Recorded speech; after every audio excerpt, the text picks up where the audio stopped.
रास्ता ठीक नहीं है, ये कहीं ना कहीं हमको नुकसान पहुंचा रहा है, तो हम उस रास्ते पे क्यों चल रहे हैं? हमें बदल देना चाहिए रास्ता।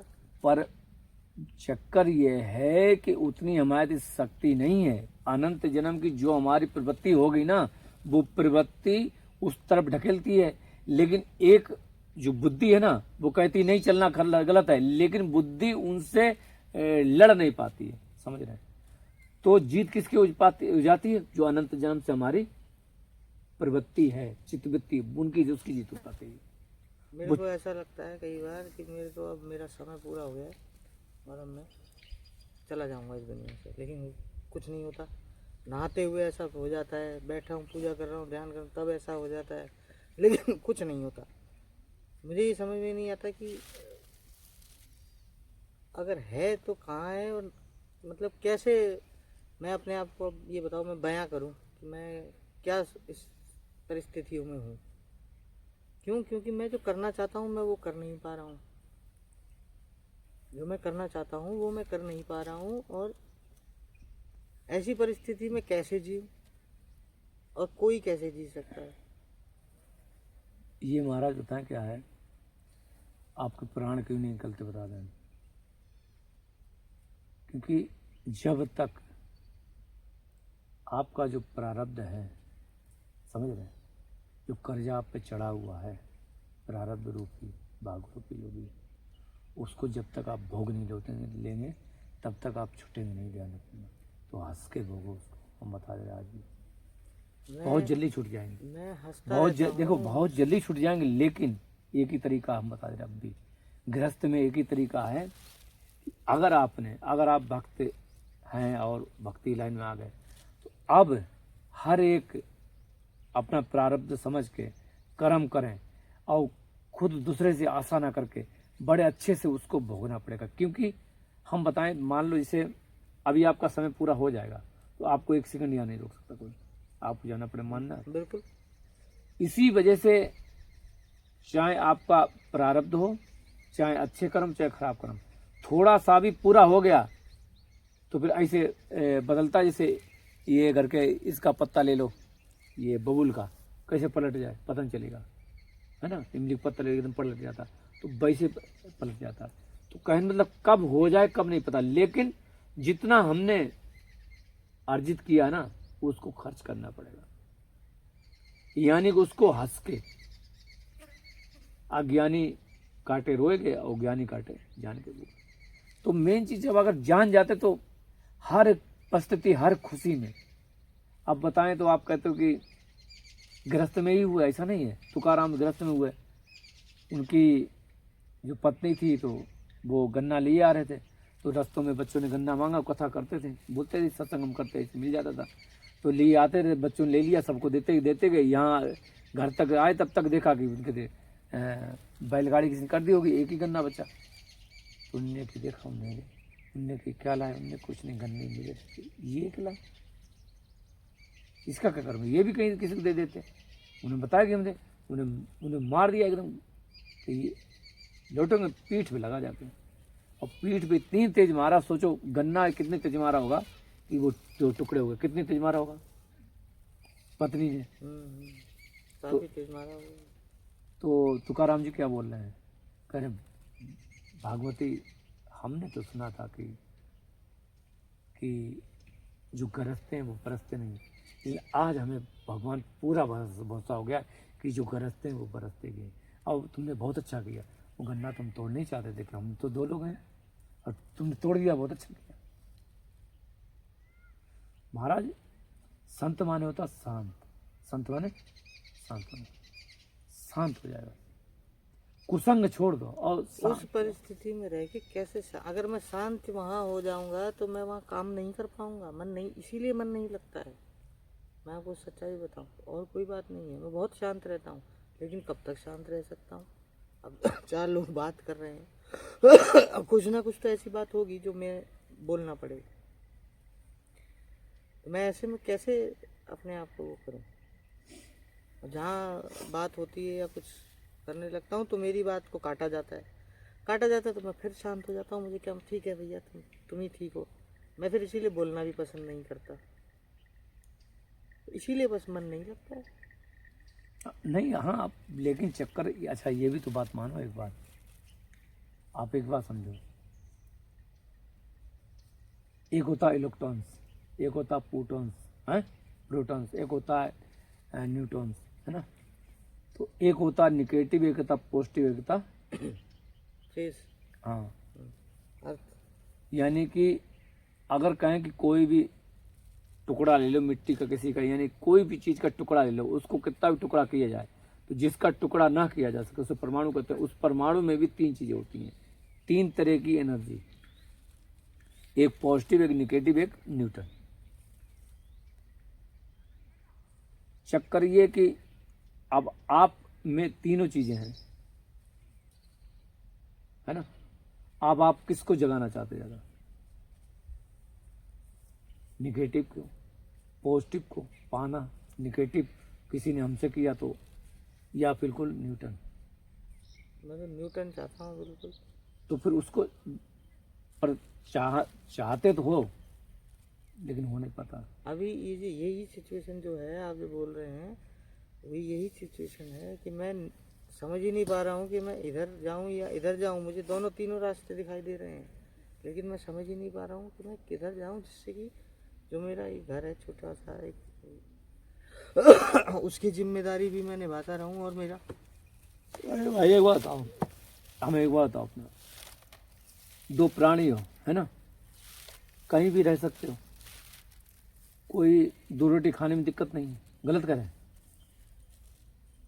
उसमें ज्यादा चिंता क्या करनी है। चिंता तो जब होती जब आपके औलाद होती, पुत्र होता, गलत करें।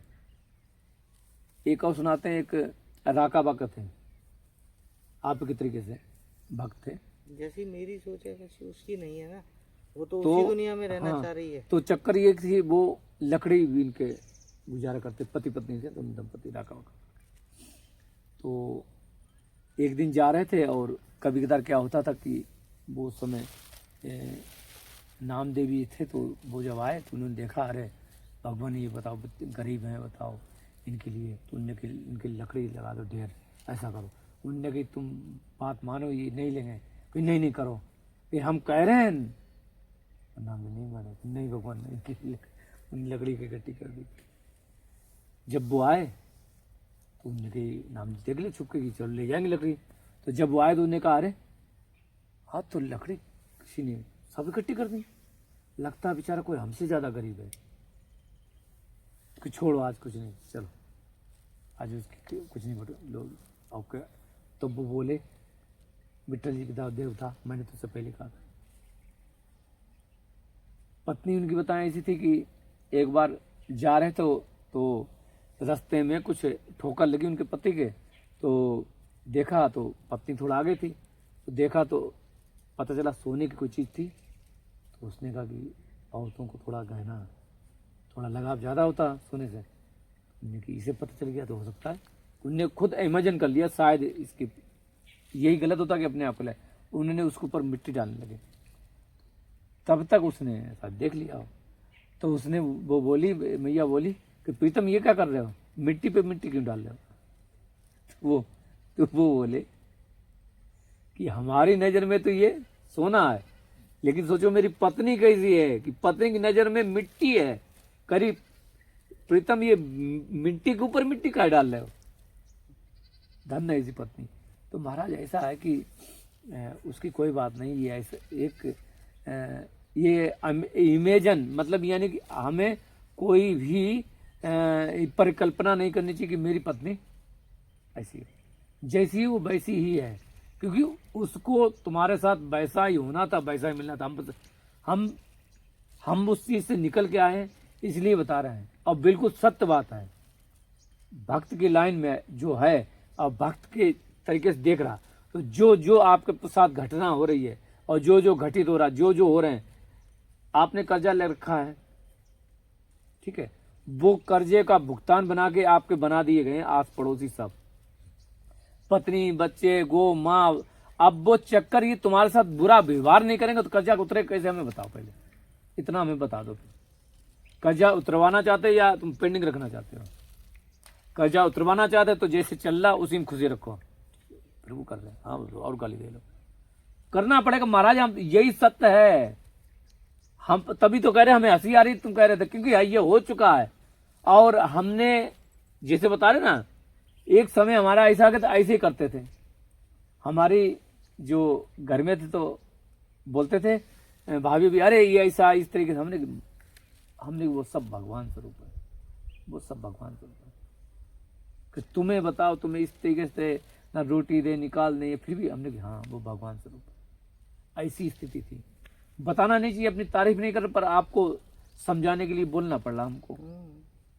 और हकीकत बात यही महाराज की, हमें इतना बताओ कि एक बार इसी को बताते हैं कि विवेकानंद जी थे, तो विवेकानंद के गुरु जी थे रामकृष्ण परमहंस, तो उनके जब फोड़ा हो गया, तो फोड़ा होने के बाद शिष्य बड़ा परेशान हुए, तो उन्होंने कहा कि दो लोग से काली माता जी बात कर लेती थी विवेकानंद से भी, तो उन्होंने कहा कि विवेकानंद जी तुमसे माता बात करती हैं, तुम माता से कहो ना गुरु जी का फोड़ा ठीक हो गया।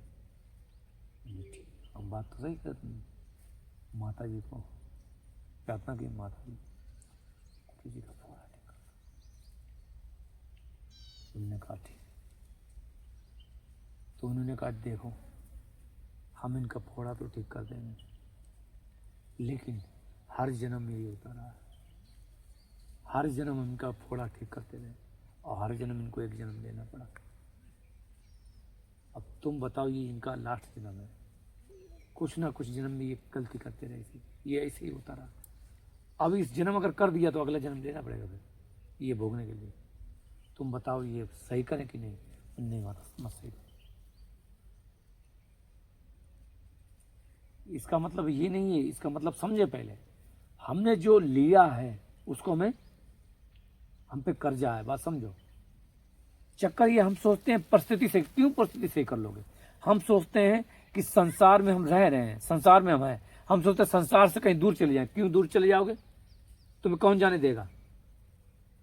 कर्जा चुकाए बगैर तुम नहीं जा सकते महाराज, ये बता रहे हैं, अपनी अनुभव की बात बता रहे हैं हम, हकीकत बात है। लेकिन जिस दिन कर्जा चुका उस दिन तुम्हें एक सेकंड नहीं रहने दिया गया, इतना लिखवा लेना, हकीकत बात है। तुम्हारा कर्जा है बाकी तो तुम चुका रहे हो, चुकाना पड़ेगा, लेकिन जिस समय कर्जा चुक गया उसके बाद तुम एक क्षण नहीं रहोगे, बस कर्जा चुकाने तक, और वो तुम्हें हंस के चुकाना पड़ेगा। इसलिए तुम संतों को ऐसे तो जो हमने कही है ना, कर्जा चुकाना, देखना तुम संतों के साथ कैसा कैसा हुआ तो तुम्हें याद आएगा कि बाबा तेरा देखो कर्जे तो चुकाया था, बात तो सही है। देखो कितने कितने लोगों के साथ कैसा कैसा हुआ और उन्होंने कर्जा नहीं चुकाया। कर्जा चुकाना पड़ेगा, हंस के चुकाना पड़ेगा, जो लिया चुकाना पड़ेगा, आगे नहीं होगा पर वो तो चुकाना पड़ेगा। हाँ, तुम्हारे शरीर के साथ कोई वो करे उसकी रक्षा, वो अलग चीज है, लेकिन जो किया वो करना पड़ेगा। हाँ, ये काम और कर सकते कि अगर मान लो घर में अगर वैसा भाव मिल जाए, सब कुछ हो जाए तो ठीक है, कोई मतलब नहीं। उनसे कहो भाई हम भी नहीं रहना चाहते, तुम भी मेरे साथ रहना तो तुम भी चलो, अपने कहीं ना कहीं ठिकाना बना लेंगे, रहेंगे, क्या करना है ना। एक होता कि हमें भजनी करना है ना। तुम भी भाई वहीं के वैसे हो तो वैसे देखते हैं, है कि नहीं। अगर वो राजी होते तो सही है, नहीं राजी हो तब भी निभाना पड़ेगा। क्योंकि भाई अब चक्कर ये कि घर में कोई लड़का बच्चा होता, ये होता, बड़े हो जाए तो उनके भरोसे माँ को छोड़ दो। अब तो है ना, अब तो तुम ही उनका सब कुछ सारा तो छोड़ नहीं सकते। तो इसीलिए उनको समझाओ, उनको अपने हिसाब से रखो, समझो, और भजन भक्ति वो करती है। मेन चीज क्या है कि बात समझ में आ जाए। लेकिन चक्कर ये, अगर तुम इसके विपरीत उनको सुख देने की कोशिश करोगे, संसारिक सुख ऐसा वैसा, इसके विपरीत समझाने की कोशिश करोगे, फिर उनकी प्रवृत्ति वैसे होगी, चित्तवृत्ति। क्योंकि हम तो वैसा काम ही नहीं कर रहे हैं, हम चाह रहे हैं ये ऐसा हो जाए, पर हम क्या कर रहे हैं, हमारी प्रवृत्ति ऐसी है। हम जब जैसे मान लो हमारी एक आदत थी कि हम जब से जिससे बात करते थे, भाई पिताजी किसी से भी, घर में दोस्त किसी से भी, हमेशा यही चल रहा जो आपसे चल रहा है, ऐसे चल रहे। और ऐसे ही मेरी प्रवृत्ति, ऐसे ही हम ऐसे ही बोलेंगे, कोई मतलब नहीं, और हमें यही बोलना है। आप सुनो अन्यथा ना सुनो, हमसे बात करो ना करो, मतलब ये है। हम कहीं भी चालू हो जाते तो ऐसे हो जाते थे। एक बीए में लड़का था, उसकी उम्र होगी करीब 19 साल, उसको भी चालू होगा। आज कोई और कुछ कर रहा होगा, लेकिन हमने उसको दिया, 30 मिनट बोले। तो मतलब ये कि हमें अपनी तरफ से हमें जैसा बोलना वैसे बोलना। हमने उससे ये कहा था एक बार, बहुत पहली बात है, 2012-13 की बात है। तो एक दोस्त बुला ले गया अपने यहाँ, जब जाते थे हम जन्म में भी, तो एक ले गया, बोला चलो गए। तो हमने उससे कहा, लड़के से कहा उसको, अपने वो मौसी के गया, तो उन्हें पता था ये पाठ, सभी जानते थे कि चलो चले, मंदिर है वहाँ घूम लेंगे। मंदिर बहाने वहाँ चले गए। तो झोपड़ी में बैठे थे, हमने कहा कि ऐसा है। उस लड़के से काम नहीं, बेटा ये बताओ कि कौन अपने बच्चे को गड्ढे में ढकेलता है, कौन धक्का मारना चाहता है? कि कोई नहीं। हमने कि जहाँ से हम देख रहे हैं वहाँ से सब कोई अपने बच्चे को गड्ढे में धक्का दे रहा। कि कैसे दे रहा है? हमने कि ये बताओ कि सब कोई शादी कर रहा है, अपने बच्चे से कहता तुम शादी करो, अपने बच्चे से कहता तुम ऐसा करो, तुम वैसा करो। हमें तो यही दिखाई देता कि मान लो जैसे एक कोई लड़का हो और लड़का किसी किन्नर को अगर बहू बना के ले आए, और या तो किसी लड़के को चुनरी उड़ा के ले आए और ये कहे माँ देखो ये तुम्हारी बहू है, तो वो क्या कहेगी ये बहू है, ये तो लड़का है, लड़की कहाँ है? अरे तू देखना ध्यान से, यही तो बहू है, लड़की तो है। कि नहीं ये लड़की कहाँ है? हमें यही दिखता है क्या उस समय की बात, हमें उस समय भी यही दिखता था कि ये जो दो संबंध होते हैं उसमें दोनों लड़के हैं। मतलब कहने का है कि दोनों वो जीव हैं एक ही प्रजाति के, लेकिन उसका पति होना चाहिए दूसरे प्रजाति का, यानी कि जो अंदर रहता परमात्मा, वो उससे उसका शादी होना चाहिए, लेकिन करते आपस में वो गलत हो गया। कहने का मतलब हमारा ये था, दोनों एक ही जैसे हैं, दोनों की चेतना, दोनों की चित्त एक ही जैसी है। सेम में कभी विवाह नहीं होता है। पिति जो होता है ना उसी में विवाह होता है। तो मेन चीज ये महाराज की नजरिया आपका क्या है, आप किस तरीके से देखते हैं संसार को? हम तो चेतना के स्वरूप से तब भी देखते थे, अब भी देखते कि यहाँ चेतना के स्वरूप से ही गलत हो रहा है विवाह करना। सही है संतान उत्पन्न की, लेकिन जिस तरीके से उसमें लिप्त रहते हैं वो गलत। मेन चीज है तो ये कि जब तक हमारा कर्ज नहीं चुकेगा तब तक हम उससे अलग नहीं हो पाएंगे। और मेन चीज है कि भाई अगर हम एक बार चुका लेंगे तो वो सब खत्म हो जाएगा। चुकाना ही पड़ेगा, करना ही पड़ेगा। चुकाने का मतलब कि ये है कि हम उसको सहन करना है, हमें उसको अच्छे से। अब बताएं आपको, एक वो मैं थी का नाम पंजाब की बिटिया, तो सीमा का कहे, तो वो बोली गुरुजी हमारी सास ने आज तक हमें कभी गले नहीं लिया। कि बोली पता नहीं क्या जादू हुआ, क्या हो गया बाबा, आप कृपा से हमसे एक दिन वो कल हमसे गले लगा के हमसे खूब लिपटी और खूब प्रेम किया, खूब रोई, मतलब जैसे लड़की से करते। कहीं आज हमें इतना अच्छा लगा पूछो मत। हमने कहा ऐसे ही होगा, अब ऐसा ही होगा। कई एक जने और थे जो कभी हमसे बात नहीं करते थे, वो हमसे बात किए, हमने सब ऐसा करेंगे। तुम्हें समझना, तुम्हें कहाँ रुकना है, तुम कहीं भटक ना जाना बीच में। सब तुम्हें लुभाएंगे, सब तुम्हें वो करेंगे, है ना। जैसे वो एक बार वो थी ये मथुरा की, वो यज्ञ पुरुष थे, वो एक ब्राह्मण थे, उनकी पत्नी थी, एक पत्नी है। तो वहाँ पे भी जब वो आए तो उन्होंने ग्वाल वाल भेजे, तो उन्होंने कि जाओ प्रसादी ले आओ, नहीं दिए कि भाग जाए से, ग्वालियों के लिए प्रसाद देंगे। तो तभी एक पत्नी ने सुना तो वो बना के ले गई और कृष्ण जी को खिलाया पवाया। जब लौट के आए तो हम नहीं जाएंगे। कि क्यों आप कैसे जाएंगे, तो हम घर नहीं घुसने देंगे। कि परेशान मत हो तुम, घर देखना तो तुम्हारी आरती उतारेंगे, बड़े प्यास लगे। घर आए तो उन्होंने कहा तुम उनसे मिली आई, हम इतने अहमी, हम अपने अहम में पड़े रहे, और तो धन है। उनकी आरती उतारेगी, उनको पैर उनके धो किए, ये समझ अपनी पत्नियों, और उनका पूरा सम्मान हुआ। यानी कि उस चेतन परमात्मा की बात का बिल्कुल वैसा ही। तो मतलब ये है महाराज कि अगर हम उस चीज को जान लेते ना, कर लेते, फिर दिक्कत नहीं होती है। हमें दिक्कत है ना, दिक्कत है क्योंकि हमने क्या कहा कि हम उस नदी के बहाव के विपरीत बह रहे हैं, नदी के उस तरफ नहीं बह रहे हैं। वो लोग खाना खाते हैं प्याज व्याज सब कुछ, मेरे को नहीं अच्छा लगता, मैं नहीं खाता। पहले मैंने भी खूब खाया, हाँ, लेकिन अब मेरा मन नहीं करता इस चीज़ों का। तो जैसे मान लो हम गाड़ी में भी बैठे हैं, मैं ले गाड़ी चला रहा हूँ, वो लोग तो अब पूरी गाड़ी में स्मेल हो जाती है हो उसकी। जाती। तो बहुत सारी ऐसी चीज़ें हैं जो कि मैं हंस के निकाल देता हूँ, सब्र कर लेता हूँ। अच्छा बहुत सारी चीज़ें हैं। अच्छा एक बात बताओ, प्याज ना खाना एक प्रारंभिक सीमा है, समझ रहे, शुरुआती, और जब अवस्था हो जाती तो प्याज आज कुछ नहीं होता है। ये प्याज की अवस्था कहाँ तक होती, साधना तक। कहाँ साधने के बाद चाहे खा लो ना खा लो, कुछ मतलब नहीं, समझ रहे, हकीकत बता रहे, कोई फर्क नहीं पड़ता।